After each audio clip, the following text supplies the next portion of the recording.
Hi, this is a demo of the Eveready Sunshine Carbon Arc Lamp. I wanted to show you about condition and that it does work. So I'll start at the beginning with the wire. So the power cable here, it's a long cable, I haven't measured it, but the condition is not the greatest. You can see that the installation is ripping and just the outer fiber is falling off. But I haven't found any exposed wires anywhere yet. Check this over if you're going to buy this to make sure there's no exposed wires. There was one spot that had to be repaired because the wires were completely torn. This is an antique plug, but it's not original to this lamp. I put that on. So check that over as well before you use it. Make sure that matches what you expect. So as we go from the wire to the base, there's like this round plate that goes all the way around. This plate is all bent, and there's 4 bolts at the bottom. So I don't know how this is meant to be mounted, but it needs to be mounted to something. It doesn't just stand on its own. Now, this part, the base here, I have not taken this part apart. There's some kind of electrical wiring, electrical insulation. I'm not sure what's in there. And then on top of the cover, there's this either aluminum, I'm not sure what kind of metal it is, but you can see it's cracked. But it doesn't go all the way around, but it is cracked. You have to be really careful. I think this metal is pretty fragile. There's a wire that goes from the base to the timer, and then from the timer to the lamp itself. The timer does work. There's this like plastic cover here. It's somewhat warped and dirty and discolored, but the timer does work, and I'll turn that on in a minute. Above that, you have, this can be extended, so you can turn the knob. I have it pretty tight right now, and you can see I think there's a spring down below, but it doesn't just fall down. So it is adjustable, and then when I turn the knob, I can make it nice and tight and it won't move. And I believe this is the original plug that goes into it. And then this is made out of multiple different pieces. There's a bottom piece with a couple of screws here that holds the inside to the bottom. And then there's a cover that goes on the outside. You've got the door. And you see a lot of patina, discoloration. There's rust throughout. You see there's a lot of scuffing and scratching just throughout the whole item. Now, as far as the door, I believe this is the original glass. It has markings and discoloration on it, but it's a very thick piece of glass. And there's this kind of a metal netting here that's all rusted. But it's supposed to be there to let air through. And then the other thing on the door, you have to be careful as you open it. You have to press a little bit here as you pull on it, because it's really tight on the edge. So you open the door, and then there's a little latch at the bottom, a little wire that connects to a switch. That switch, if it's not enabled, the whole lamp will not work. So the door has to be closed, the switch has to be enabled for the lamp to work. At the bottom here you have I think this is a porcelain, kind of a dust collecting plate. It's got some wear discoloration, but not too bad. You got some rusting on the handle on it. Be really careful as you put it in and take it out, because the next thing is these carbon rods. These are very fragile. You have to be careful not to hit them as you tighten and adjust them. Make sure you don't over tighten. Just be really careful with that.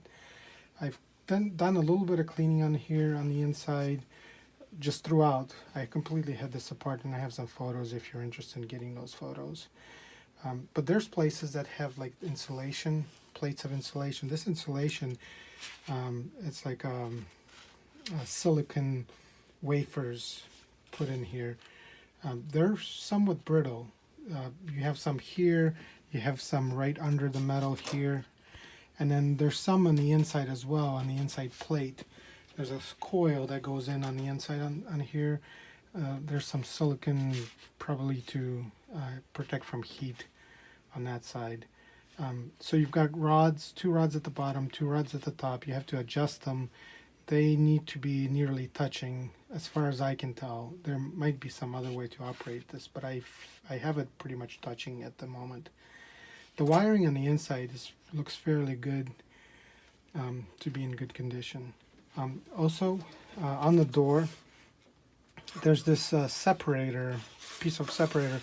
Somebody at some point decided that they were gonna mango it for some reason, so it was kind of mangled. You can see little cuts going all the way over. I had to adjust it. I think it's supposed to prevent heat from kind of crossing. I'm not really sure what the purpose of it, but so next thing is, as you close this, make sure you press on it too, so it goes nice and smooth, and it's nicely closed. Next is the top. You have the plate with a label with a model and a serial number on here, and you have a lot of patina here, kind of corrosion of the top. I think there may have been a handle or a knob here of some kind on top to open it and close it, but it's not there. And the next thing, I did want to take this off to show you that there is a problem here. So you can see that the cover has these, this used to be one piece with this part here. So you can see that that was broken off. Someone didn't know how to take this apart and completely broke it off. The next thing that's completely broken off is, I think this is porcelain. So there's this porcelain rod that you can kind of slide the carbon rod through. The second one that was here is completely broken off, and I don't have that. And then finally, on top, you can see that there's rust on the little mesh here. You just rust throughout on the inside. So that's pretty much the condition of the unit. So and lastly, I did want to show you that it does work. So the first thing we'll do is we'll turn on the timer. So it's a little tight. The further you go, it's kind of weird. It jumps back and forth. So it may not work completely right. You can see that it kind of jumps. So we've got the timer working. I'm going to turn off some of these lights so you can see the spark. And go ahead and plug in. I'm going to turn this off for a second. Plug it in.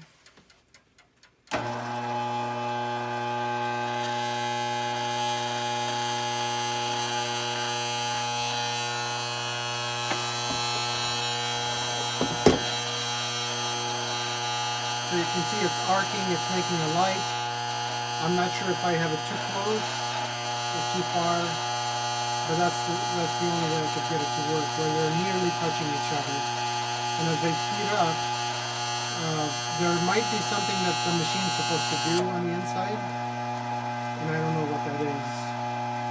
I wanted to show you that it does work. They're really warming up now. I don't want to run this too long, so maybe I don't know something about the function, so I'll go ahead and turn it off. So there it is. It gets really hot, so you have to be careful. Now there's a coil here, and it's supposed to do something as this light runs. There's a wire that pulls on, and there's almost like these. If you look right inside, you can see that there's these parts here that move up and down, and I think they're supposed to adjust the carbon rods. I don't know how they function or whether they work. So that's about all I wanted to show you. If you have any questions or if you wanted me to try something else, send me a message on eBay. Thank you.